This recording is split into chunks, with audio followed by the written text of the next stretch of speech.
porque con nosotros está don José Blandón Castillo. Bueno, acuerdo de Odebrecht, rajaduras en el canal, este evento hoy en el Parque Omar y obviamente todo en la calma chicha esperando lo que pase con los productores el lunes en Divisa.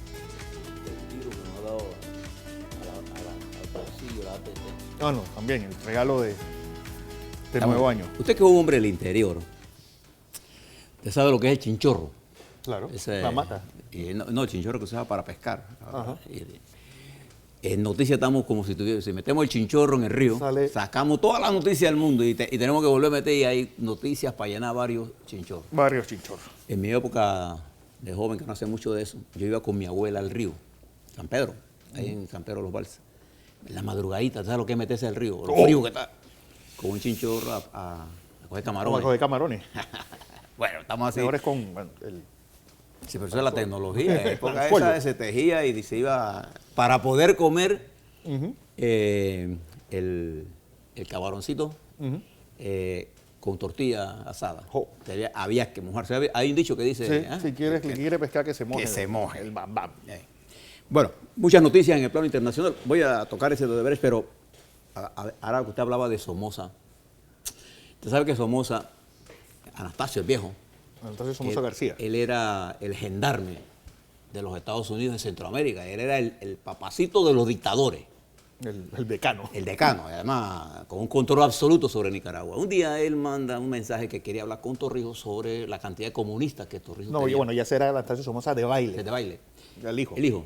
Y entonces le manda, Torrijos, está bien, y se encuentran en Contadora y el general Torrijos le manda a Rómulo Escobar Betancourt y a Adolfo Humada. Y entonces este general le presenta, bueno, es que la dinastía Somoza es todos sí. Pensaban igualitos, estaban hechos por el mismo molde. Y le da la lista de los comunistas, los que tiene que votar Omar Torrijos. Y le dice, dígale a Torrijos que los tiene que votar, y que además que se deje de estar enseñándole al pueblo a leer y escribir, que lo van a tumbar.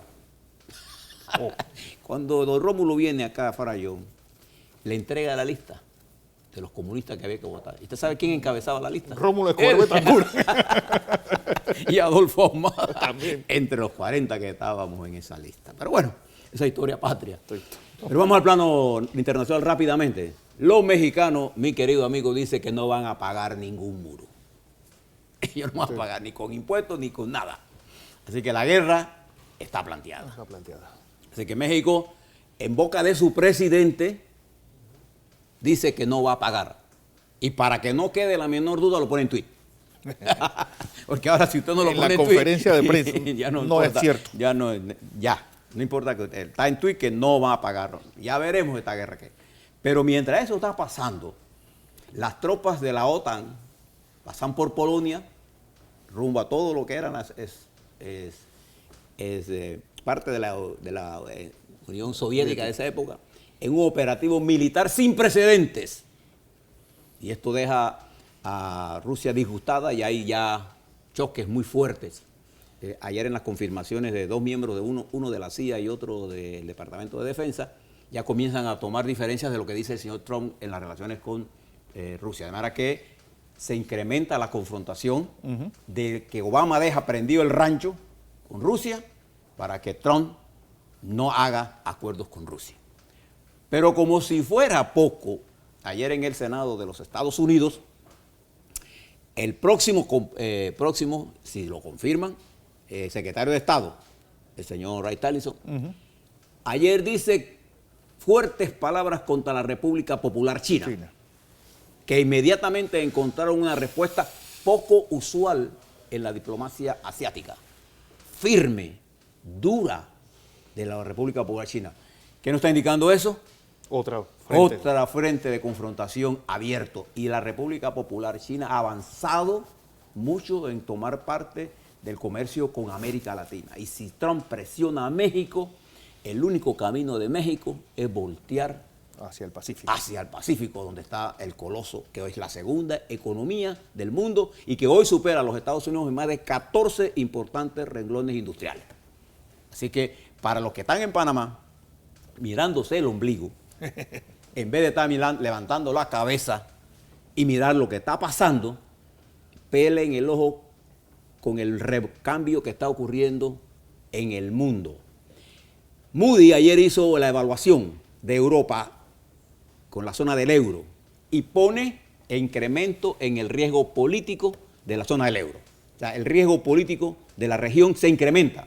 Por Francia y Holanda. Exacto. Y nosotros también, si tú miras el riesgo político de nuestra región, se incrementa.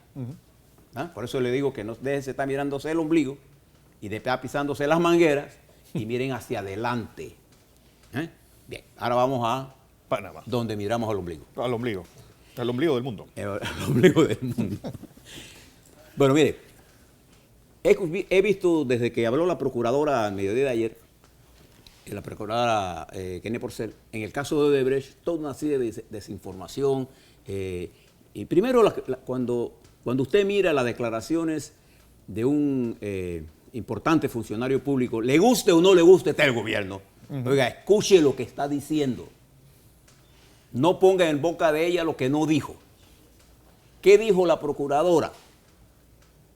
Bueno, la procuradora dijo que se había llegado a un acuerdo verbal, es decir, un acuerdo en principio entre conversaciones de acercamientos para ver este problema, que indica en todo caso ya que la procuradora está frente a este problema, está tocando este tema de Odebrecht.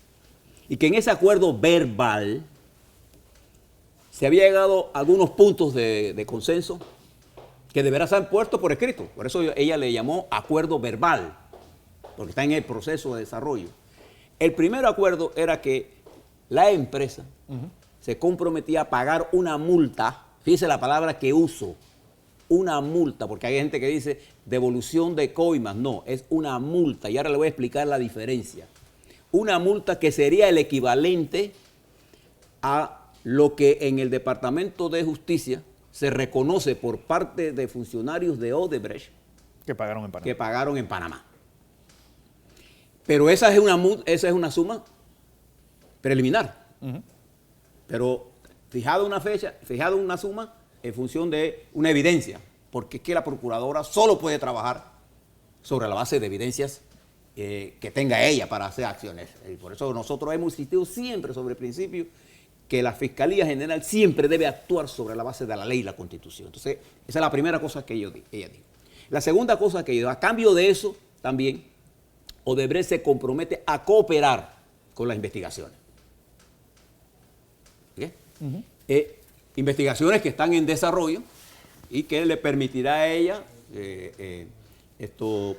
llegar a un acuerdo ya sustancial para que la cooperación le permita a la empresa entonces pagar la multa y poder continuar con las obras en este país. A mí me parece que la posición de la procuradora en este tema es la más sensata y apegada a la ley y a los intereses nacionales. Ahora le explico qué hacen en otros países importantes, porque es que he visto mucha gente tuiteando pendejadas. Linchamientos mediáticos. Como siempre. ¿Por qué los Estados Unidos, el mundo desarrollado, llega a acuerdos de esta naturaleza? Por ejemplo, en Estados Unidos el acuerdo que Odebrecht llegó con el Departamento de Justicia, en ese caso se impone una multa equivalente a cerca de 800, 900, no tengo la cifra exacta, y ese acuerdo extrajudicial elimina la acción judicial para todo el proceso. Exacto. Ahí no va a ser investigado nadie. Solo se paga la multa y la compañía debe cumplir con unos ajustes a su conducta como empresa y corregir los errores que permitieron que se cometiera el ilícito. Y ya Odebrecht se le acaba de adjudicar contrato y sigue trabajando. Igual que hicieron con el banco alemán, El Deutsche Bank, que le pusieron una multa de 7.200 millones de dólares por acciones fraudulentas en los Estados Unidos. 7.200 millones. Igual que hicieron con la Volkswagen, que le pusieron de 4.400 millones. ¿Y por qué? Usted tiene que leerse la presentación del procurador de los Estados Unidos frente al Senado, en donde él explica que la razón por la que el gobierno de los Estados Unidos y los países llegan a este tipo de acuerdo es que si ellos logran primero que serían investigaciones muy tediosas, esta economía de proceso. Sí. Y dos, que el daño estructural que saldría a la economía de los Estados Unidos y del mundo capitalista en general sería de tal magnitud el daño que es mejor hacer este tipo de acuerdos, resolver el problema y corregir que no se meta más, que no se dé más. Es por eso que estos acuerdos se hacen en Estados Unidos, se hacen en Inglaterra. Léase el planteamiento, porque queremos utilizar la justicia de Estados Unidos como ejemplo, pero cuando usamos el ejemplo para resolver el problema en nuestro país, entonces salen los cabeza calientes, los sabelotodo, los puros, argumentando tonterías. Entonces la procuradora no ha dicho, se llega al acuerdo con Odebrecht. Ese acuerdo, ellos tienen que pagar la multa. La empresa se compromete a colaborar, a cooperar en la investigación. Porque sigue la investigación sobre el destino y quiénes fueron los que recibieron entonces la coima. Que ese dinero lo tendrán que devolver a aquellos que se les pruebe que recibieron, siendo funcionarios del Estado, recibieron dinero de coimas. Eso es otra cosa. Pero la empresa va a ser multada. Esa es la realidad. Entonces, eso es lo que la Procuradora anuncia en el día de ayer, y que además hay un proceso de legislación en Panamá que permita que Panamá, en ahorro del proceso, muchos panameños, antes de todo esto, estábamos de acuerdo en impulsar una legislación que le permita a la Procuraduría General de la Nación tener un instrumento jurídico que me permita tener un testigo al cual yo le puedo llegar ciertos acuerdos, incluyendo no procesarlo para obtener el pez gordo.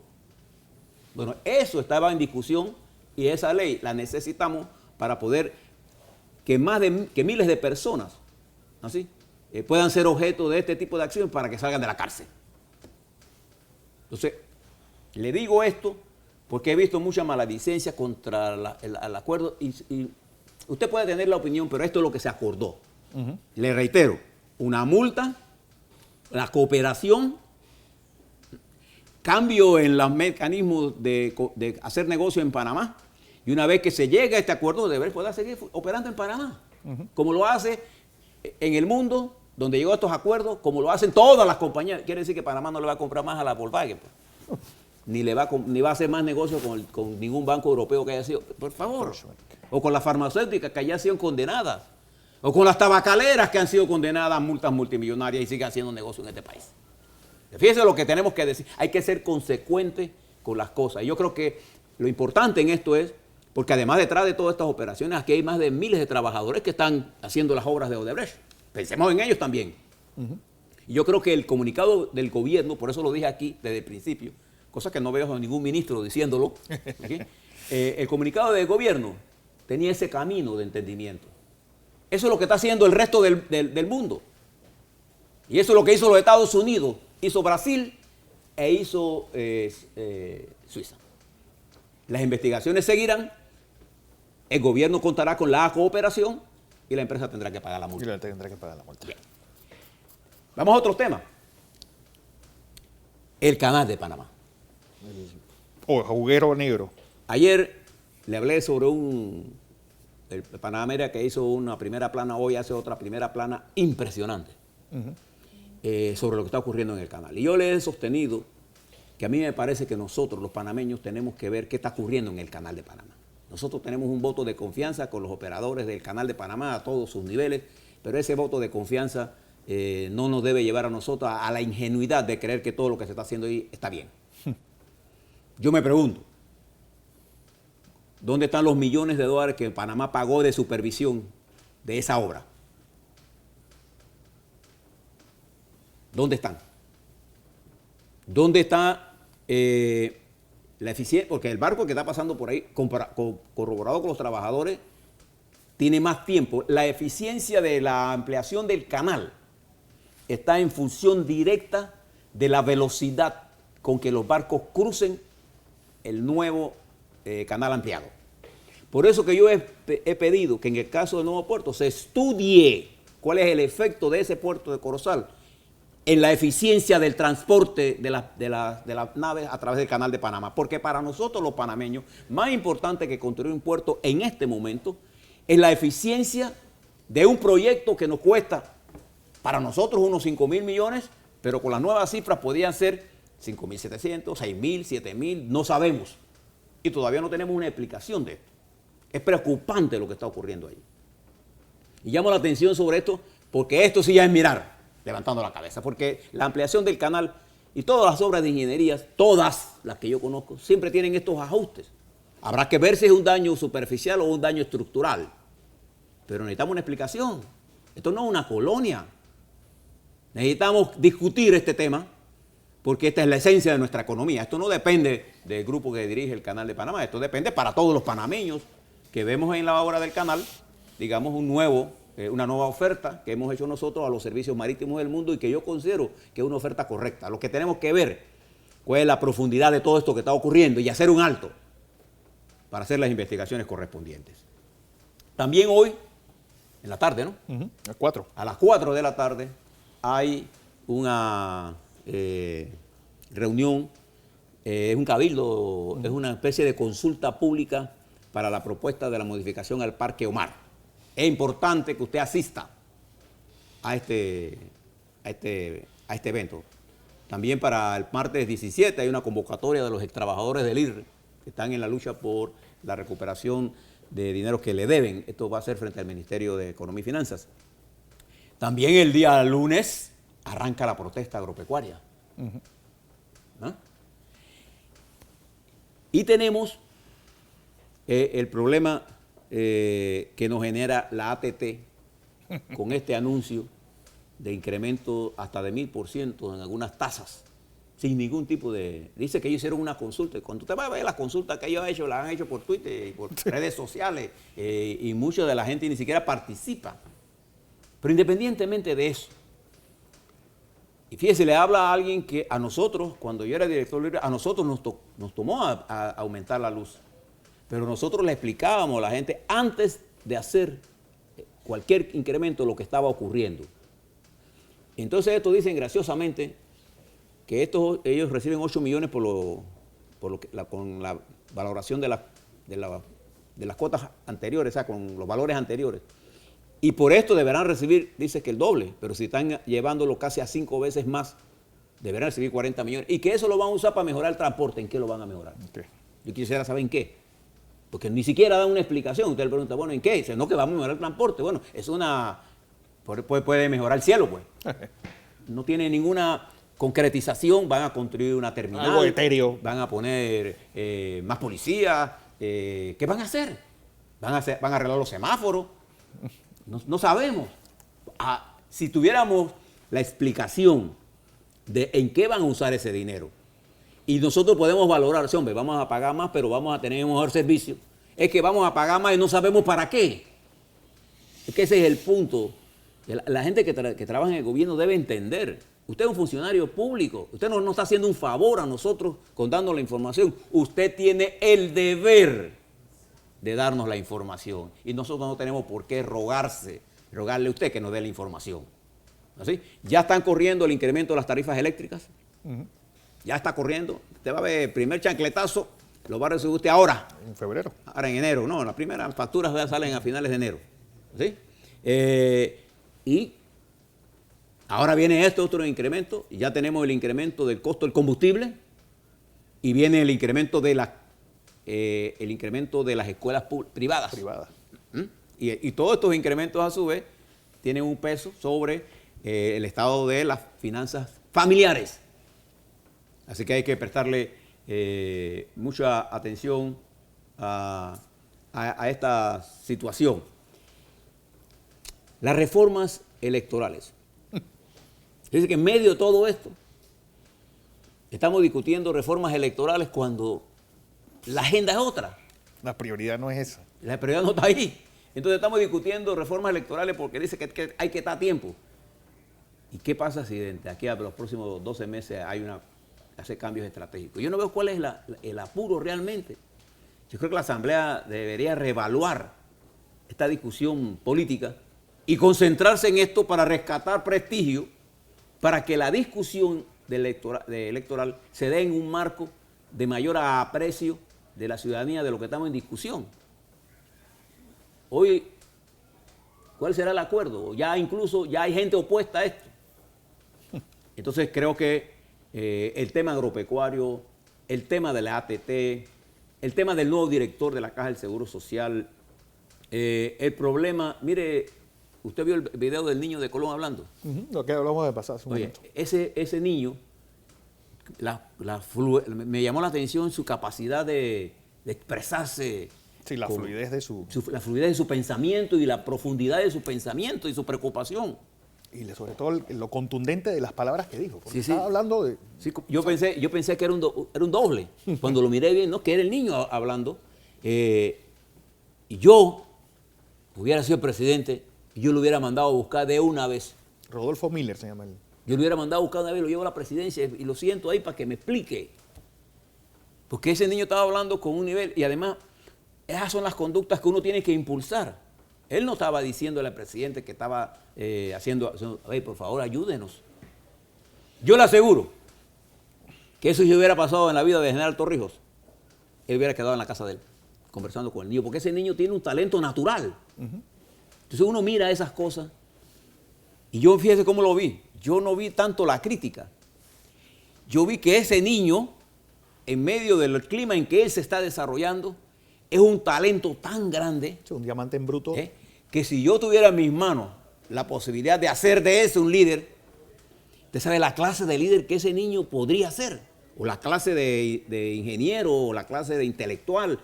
Mire el talento que hay en nuestro pueblo y con la facilidad con que ese niño narra un escenario que a mí me hubiera tomado miles de palabras, él la hacía con una sencillez y además con una espontaneidad. Y se miraba y hablaba con... mire el video. No mire tanto la crítica que él hace, que es clara. Ese niño expresa el pensamiento de muchos niños que hablan la misma cosa. Por eso es que cuando los padres no conversan con sus hijos, se pierden este lenguaje. Y les advierto, el lenguaje más franco que usted puede escuchar siempre es el lenguaje de un niño. Ellos no tienen miramiento para decirle la verdad. Los críticos más grandes de los padres son los hijos. Y la otra persona que usted debe prestarle atención cuando habla, la gente que está borracha. Los borrachos y los niños nunca dicen mentira, o por lo menos dicen su verdad.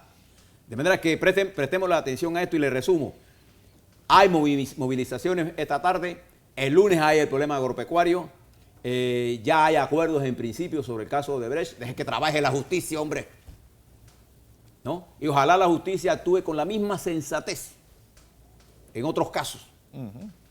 Por eso que yo digo que siempre cuando nos manejamos en principio, porque yo veo mucha gente de los Movín haciendo críticas y siempre nunca salen a la defensa de los derechos humanos de sus adversarios, que es lo que le daría a ellos la hidalguía de ser partícipes de un proceso político. Ah, no.